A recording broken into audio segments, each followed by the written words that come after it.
Ok, então, continuando, um antibiótico, ele precisa apresentar várias propriedades para que ele seja considerado um antibiótico ideal ou próximo do ideal, porque um antibiótico ideal não existe, né? Mas um medicamento que eliminasse as bactérias de forma eficiente e de maneira ideal seria aquele medicamento que apresentassem o que nós chamamos de toxicidade seletiva. O que é isso? O que é a toxicidade seletiva? É um medicamento que é capaz de atuar especificamente sobre aquele agente infeccioso, sobre o micro-organismo que está causando a infecção, mas ele não vai causar danos à célula do paciente, à célula do hospedeiro. Então, isso seria um antibiótico ideal que apresentasse, então, o que nós chamamos de toxicidade seletiva, certo? Obviamente, os antibióticos, como eu falei logo no início da aula, eles, além de atuar sobre sobre o agente infeccioso, ele vai também atuar sobre algumas bactérias que fazem parte, né, da nossa flora bacteriana normal. Além disso, para que se escolha corretamente o antibiótico, seria necessário fazer a identificação do micro-organismo que está causando a infecção. Então, o exame laboratorial que permite fazer essa identificação é chamado de antibiograma. Então, o antibiograma é um exame laboratorial que ele faz uma cultura da identificação da bactéria, seguida de teste de sensibilidade ou resistência a antimicrobianos. Ou seja, eles identificam a bactéria e depois disso eles analisam qual é o antimicrobiano que é capaz de matar aquela bactéria que foi identificada e que estava causando a infecção. É claro que na prática odontológica, esse exame ele não é realizado habitualmente, tá? Você não tem a necessidade, né, de qualquer tipo de infecção, fazer o pedido, né, desse exame.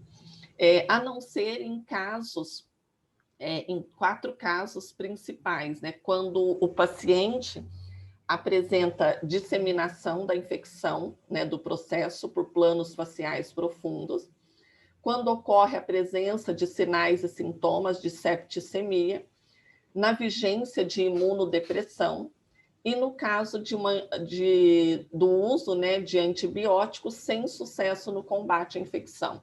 Então, vamos supor que você prescreveu uma medicação, não fez o efeito esperado, então, nesse caso, é recomendado o pedido, né, do exame do antibiograma para identificar os micro-organismos que estão causando essa infecção.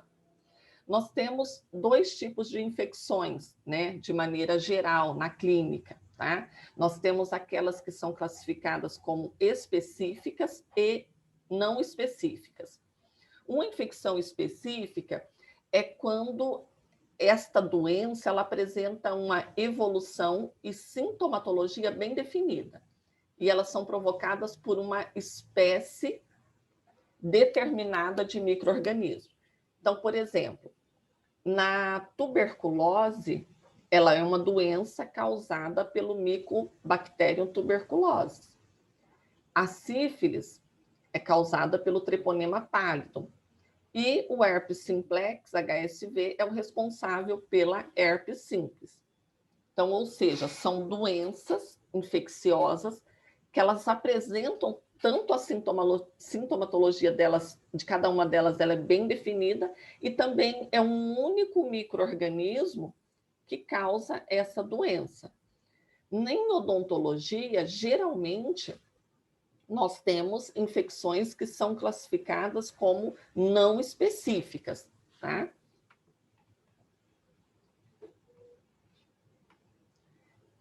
Então, por exemplo, cárie dental. Nós sabemos que ela é causada pelo Streptococcus mutans e lactobacilos. Gengivite. Nós temos aqui vários micro-organismos que são responsáveis pela gengivite. Tanto micro-organismos que são aeróbios quanto anaeróbios. Actinomyces, Eubacterium, Peptostreptococcus. Também na periodontite, nos abscessos periodontais, abscessos periapicais.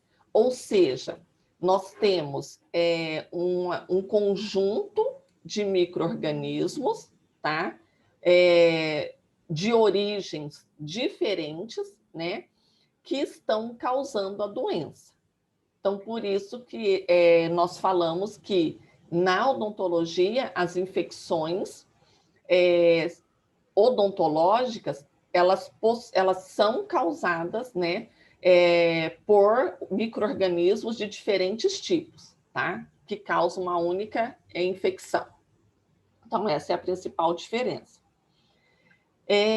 As bactérias anaeróbias, na odontologia, elas são presentes onde? Nas infecções orofaciais e de cabeça e pescoço. São regiões mais profundas, em tecidos mais profundos, né? Por isso, obviamente, nós teremos a presença de micro-organismos anaeróbios, né?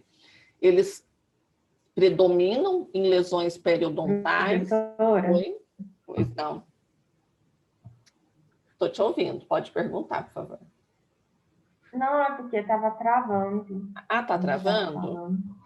Mas agora melhorou. Tá bom. Qualquer coisa vocês me avisam, tá? Se estiver travando. Aí eu mudo de rede.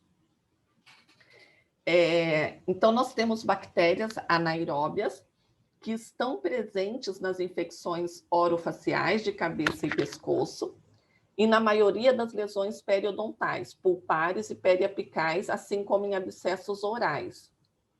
Essas bactérias anaeróbias, elas podem ser elas pertencem a duas categorias principais, que são os cocos anaeróbios gram-positivos e os bacilos anaeróbios gram-negativos. Na odontologia, não há necessidade de que o antimicrobiano ele tenha abrangência sobre bacilos aeróbios gram-negativos, e é o que caracterizaria o amplo espectro. E é importante também que vocês saibam que o quanto mais específico for o antimicrobiano para debelar uma infecção, melhor. Por quê? Por causa da toxicidade seletiva, tá? Então, o antimicrobiano, ele deverá ser sempre o mais específico possível para eliminar a infecção ou as bactérias que estão causando aquela infecção odontológica, certo? Entre antimicrobianos de igual eficácia, né, se você tem duas opções, eles têm a mesma eficácia, o mesmo efeito terapêutico, você deverá dar preferência àquele antibiótico que tem o menor perfil de efeitos adversos, tá? Você vai dar preferência à comodidade de esquemas de administração. Por exemplo, nós vamos falar na próxima aula das classes de antibióticos, dos vários antibióticos existentes e os mais utilizados em odontologia. Às vezes, a gente tem um antibiótico que ele é muito seguro, muito eficaz, mas ele é utilizado, ele deverá ser prescrito de 6 em 6 horas. E esse paciente tem uma infecção que vai ter que fazer uso de 2 tipos de medicamentos. Um tem que ser tomado de 6 em 6, outro de 8 em 8 horas. Então, isso, o que? Ele dificulta a administração. O paciente, de repente, vai tomar o de 8 em 8 horas, vai esquecer de tomar o outro, tá? Então, sempre que possível, se você tem que prescrever, por exemplo, 2 medicamentos para um paciente, a gente tem que dar preferência a 2 medicamentos que poderão ser utilizados no mesmo horário. Então, de 8 em 8 horas, os 2, tá? Então, isso são são maneiras, né, de tornar mais cômodo os esquemas de administração para o paciente e fazer com que ele utilize de maneira adequada também a medicação. Além disso, a tradição de indicação é importante, ou seja, se tem antibióticos que são utilizados por um longo período, né, de anos, e não causam, e não tem notificações de efeitos adversos graves, então significa que é um tratamento seguro, né? Então, isso também deve ser levado em consideração. E o custo, né? Se você tem 2 medicamentos com a mesma eficácia, um tem um custo menor, também você deverá dar preferência a esse medicamento. Então, agora vamos falar um pouco sobre a resistência bacteriana, tá? Por que que algumas bactérias elas se tornam resistentes a um antibiótico, né? Então, a antibiótico terapia ela é uma classe de medicamentos que ela exerce uma pressão genética, inibindo ou destruindo os micro-organismos mais sensíveis e permitindo o crescimento dos menos suscetíveis. Essa resistência bacteriana ela surge em decorrência de alterações genéticas da célula bacteriana, tá? Então, nós vamos falar de 2 tipos de resistência bacteriana, que é a natural, ou também chamada de intrínseca, ou a resistência bacteriana adquirida.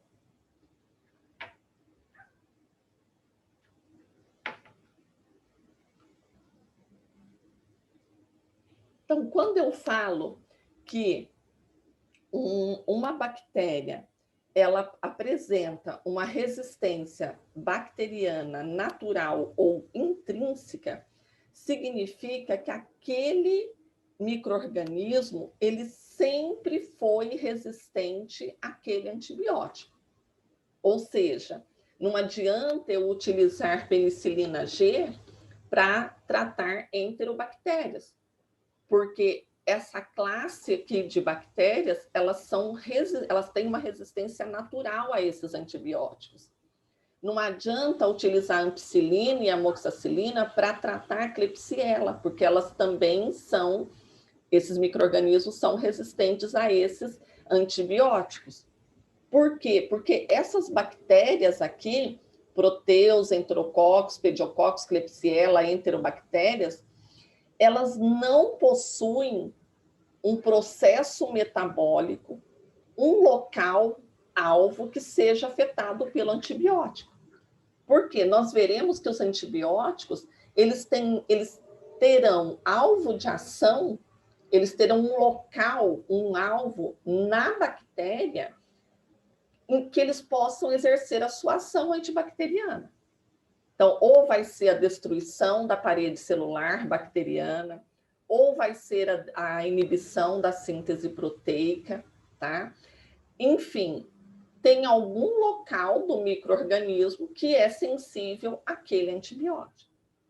Agora, essas bactérias aqui, elas têm um mecanismo de resistência que esses antibióticos não conseguem eliminá-las. Então, por isso que é chamado de resistência bacteriana natural. É delas, elas produzem algum componente ou falta alguma coisa aí na morfologia delas que faz com que esses antibióticos não sejam efetivos, tá certo? E também nós temos um outro tipo de resistência bacteriana que poderá ser adquirida. Então, nesse caso, a bactéria ela não era sensível, né? Ou, quer dizer, ela era sensível ao antibiótico, mas por um mecanismo ou de mutação, ou de recombinação genética, ou de transposição, essas bactérias elas vão se tornar resistente aos antibióticos. Então, vamos falar desse primeiro mecanismo de resistência bacteriana adquirida, que é a mutação, né?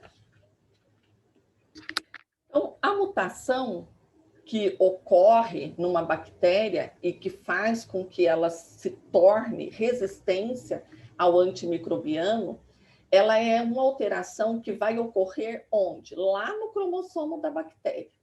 Só que essa mutação, ela não é induzida pelo antibiótico, ela é espontânea.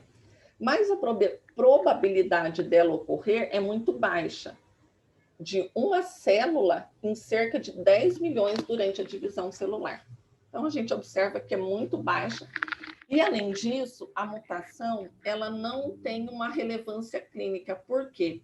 Porque, normalmente, quando ocorre mutação no cromossomo bacteriano, a patogenicidade dessa bactéria, ela se torna reduzida, tá? Ela se torna menor. Então, por isso que não tem relevância clínica, mas era um processo, né, de resistência ao antimicrobiano. Nós também temos a conjugação. A conjugação, ela vai envolver o contato de uma célula bacteriana a outra célula, né? Célula-célula, bactéria-bactéria, durante a qual o DNA cromossômico ou extracromossômico ele é transferido de uma bactéria para outra. Então, nesse caso, que as bactérias estão em contato, os plasmídios, eles contêm genes de transferência, que são os plasmídios R, e eles são responsáveis pelo principal mecanismo de disseminação da resistência. Plasmídio R, eles são elementos genéticos, então, além do cromossomo, que também pode replicar, eles são constituídos por umas alças fechadas de DNA, que eles apresentam um gene ou vários genes, geralmente em número de 500 ou mais. E esses plasmídios R, eles transportam genes de resistência aos antibióticos. Eles são chamados, né, então, de plasmídio R, tá? Então, é uma parte do cromossomo bacteriano que vão apresentar resistência aos antibióticos. Agora, na transformação, que é outra maneira, né, das bactérias adquirirem resistência, são poucas as bactérias que podem captar o DNA de outra no meio ambiente e incorporá-los ao genoma por recombinação homóloga normal.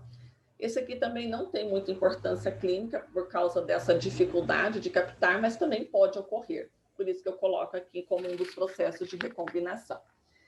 Tem-se também a transdução, que é um processo pelo qual o DNA do plasmídio é incorporado em um vírus bacteriano. Então, agora aqui é um pouco diferente da conjugação, porque aqui era plasmídio R, de bactéria para bactéria, e aqui eu tenho plasmídio, que é incorporado de uma bactéria em um vírus, tá? E é transferido para outra bactéria da mesma espécie. Isso aqui é importante no aumento da resistência de estafilococos e streptococcus. E o último mecanismo de resistência adquirida são os transpósons.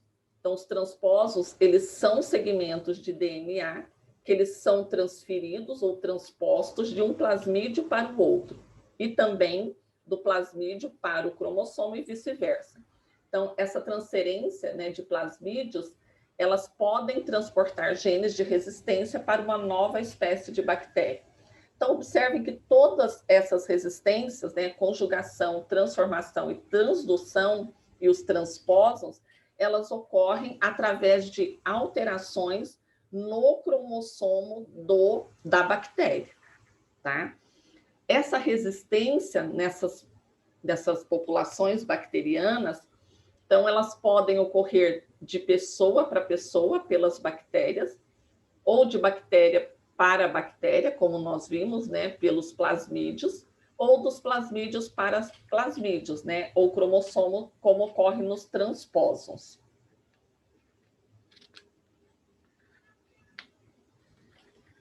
Além desses do mecanismo de resistência adquirida, nós também temos alguns mecanismos bioquímicos de resistência aos antibióticos, tá? Então, nós temos 4 principais mecanismos bioquímicos de resistência aos antibióticos. O primeiro deles é a produção de uma enzima que inativa o fármaco. Então, nós vamos ver as beta-lactamases, que são enzimas produzidas por algumas bactérias que fazem, que tornam o antimicrobiano inativo. Nós vamos falar também da alteração do local sensível ao fármaco ou do ponto de ligação ao fármaco, que é outro mecanismo bioquímico de resistência, da diminuição da concentração do fármaco na bactéria, que são as bombas de efluxo, e alterações das vias metabólicas. Então, são esses 4 mecanismos bioquímicos de resistência. E nós vamos, então, entender cada um deles, tá? Então, esse aqui é o primeiro, né? Que é a produção de uma enzima que inativa o antibiótico.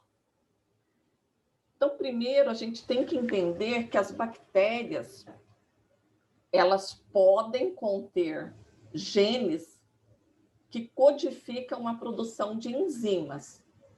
E essas enzimas, elas terão a propriedade de quebrar ou promover alterações estruturais no antibiótico, tornando-o inativo. Então, vou dar um exemplo, né, que eu falei para vocês. As beta-lactamases, né? Beta-lactamases é um exemplo de enzima, tá? Que é produzida, deixa eu ver se eu coloquei. Ah, tá, aqui. As beta-lactamases, né, são exemplos de enzimas que são produzidas por algumas bactérias, como, por exemplo, Escherichia coli, Pseudomonas aeruginosa, Neisseria gonorreia, Neisseria meningitidis. E essas beta-lactamases, o que elas vão fazer? Elas vão clivar o anel beta-lactâmico. Então, aqui eu estou vendo a estrutura química de uma penicilina. E aqui eu estou vendo a estrutura química de um antibiótico do tipo cefalosporina. Vocês podem observar que tanto a penicilina quanto a cefalosporina, elas têm o anel beta-lactâmico, que está destacado aqui em vermelho, tá? Que é esse anel B. Por isso que são chamados, tanto penicilina quanto cefalosporina, são chamados de antibióticos beta-lactâmicos, tá? Por causa desse anel aqui. Então, se o paciente tem uma infecção por esse tipo de bactéria, né? E se essas bactérias produzem beta-lactamases, não adianta, então, prescrever uma penicilina ou uma cefalosporina para esse paciente. Por quê? Porque essa enzima vai inativar o antibiótico. A clivagem dessa ligação aqui, carbono, nitrogênio, tá? Faz com que o antibiótico perca a sua atividade. É a mesma coisa para micro-organismos que produzem a acetiltransferase. Esses micro-organismos produtores de acetiltransferases, eles inativam o cloranfenicol. Micro-organismos que produzem quinases inativam aminoglicosídeos, tá? Então, isso é o que nós chamamos de inativação do antibiótico, né? Que é esse primeiro mecanismo aqui, olha, a produção de uma enzima que inativa o fármaco, certo? Agora vamos ver, então, a alteração do local sensível ao fármaco ou do ponto de ligação ao fármaco. Então, aqui, nessa parte mais clara, está mostrando a parede celular, né? Esse em verde são os antibióticos, os antimicrobianos, que estão tentando entrar aqui no interior da bactéria, tá? Para exercer a sua ação. E aqui é um local, né, de entrada do antimicrobiano na célula bacteriana. Então, geralmente, os antibióticos, eles entram nas células bacterianas através desses canais proteicos, aqui representados em vermelho, tá? Que são as porinas. E eles estão localizados aonde? Aqui, ó, na parede celular das bactérias, principalmente das bactérias gram-negativas. Os plasmídios, eles são capazes de inibir a síntese dos canais de porina, evitando, então, a entrada de antibióticos na bactéria. Então, lembre-se, plasmídios, né, são genes de resistência que permite, então, a alteração desses canais de porina, que era o local onde o antibiótico, então, ele entrava na célula bacteriana. Se esses canais de porina, eles são alterados, o que vai acontecer? O antibiótico, então, não consegue entrar na célula, tá? Por isso que também é um mecanismo de resistência, né, aos antibióticos. Aqui está mostrando, né, a modificação do canal de porina que foi alterado ou modificado pelo plasmídio e evitando, então, a entrada do antibiótico na célula bacteriana. Então, nesse caso, que ocorreu, né, uma mudança estrutural do alvo, o antibiótico ele perde a capacidade de se ligar ao sítio, né, ao sítio de ligação. E a ligação do antibiótico, então, ao canal, né, de porina fica bloqueada.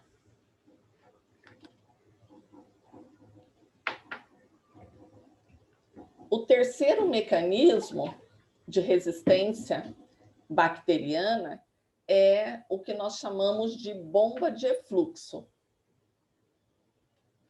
Então, nesse caso aqui também, eu estou vendo o antibiótico, ele entrando na célula através dos canais de porina, né?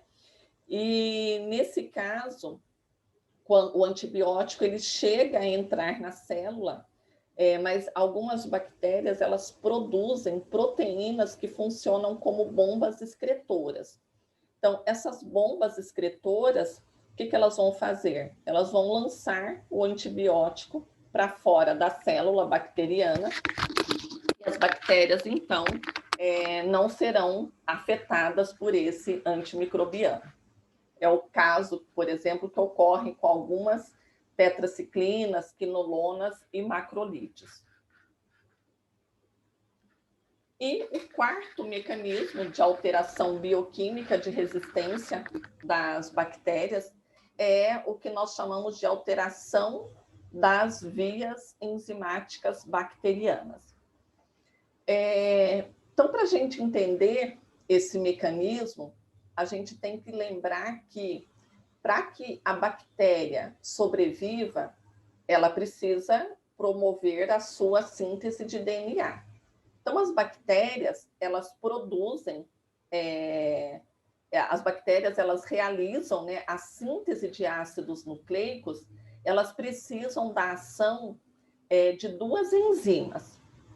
Então, elas produzem DNA a partir do PABA, que é o ácido paraminobenzoico, e para que isso ocorra, para que a síntese do DNA bacteriano ocorra, elas precisam da ação da dihidropiteroato sintetase e da dihidrofolato redutase. Tá? O que elas vão fazer, essas duas enzimas? Transformar o PABA em DNA. Então, a primeira, dihidropiteroato sintetase, ela transforma o PABA em folato, e depois a dihidrofolato redutase transforma o folato em tetrahidrofolato. Esses antimicrobianos, né? Então, a sulfonamida e a trimetoprima são os princípios ativos do antibiótico que é chamado Bactrim. Como que eles atuam?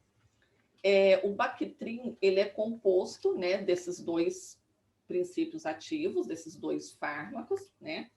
E eles vão atuar especificamente nessas duas enzimas aqui. Então, a sulfonamida vai inibir a dihidropiteroato sintetase e a trimetoprima vai inibir a dihidrofolato redutase. Para quê? Para que a bactéria não produza DNA. Inibindo a síntese de DNA, a bactéria morre. Mas algumas bactérias conseguem alterar essa síntese de DNA. De que maneira? Elas vão produzir uma terceira enzima, que é a dihidrofolato sintetase, e essa enzima que é produzida pelas bactérias, elas são resistentes às sulfonamidas. Então, elas têm uma baixa atividade pela sulfonamida, mas elas não sofrem alteração na atividade pelo PABA. Então, ou seja, o PABA, ele continua, o folato, ele continua sendo produzido a partir do PABA, levando, então, à síntese do DNA. Então, por isso que nós chamamos de alteração da via enzimática bacteriana. A resistência bacteriana a esse fármaco, a sulfonamida e a trimetoprima, ela acontece devido à produção pelas bactérias de uma enzima, que é a dihidrofolato sintetase, a qual, né, essa enzima ela tem uma baixa afinidade pelas sulfonamidas e ela não inibe a dihidrofolato sintetase. Mas a enzima ela mantém a afinidade pelo PABA e consegue, então, sintetizar o ácido fólico e, como consequência, consegue manter a sua síntese de DNA, ok? Então, nós vamos finalizar aqui essa aula, né, de hoje. Nós vimos, né, o histórico, como que os antibióticos surgiram, alguns conceitos, né, de antibiótico, quimioterápico, antimicrobiano, quais são as suas diferenças. Então, geralmente é mais comum, né, o uso de antimicrobiano, tá? Porque eles podem ter origem tanto natural quanto sintética. Espectro de ação, né? Nós temos antibióticos que são de pequeno espectro, atuam apenas sobre bactérias gram-positivas, outros atuam apenas sobre bactérias gram-negativas, os de amplo espectro, né, que atuam sobre os dois grupos. O que é uma infecção específica e inespecífica? Há algumas variáveis, né, que influenciam o tratamento antimicrobiano, né? Se o antimicrobiano tem a mesma eficácia, qual você deverá dar preferência, tá? Quais são os mecanismos de resistência das bactérias, né? Então, a mutação, os transpósons, então, todos esses mecanismos, né, de resistência que as bactérias apresentam, e também mecanismos bioquímicos de resistência aos antibióticos. Então, a produção de enzimas, né, que são específicas daquele micro-organismo, que são capazes de inibir o antibiótico, né? Aquelas bactérias que conseguem produzir uma enzima que vai inativar o antimicrobiano, tá?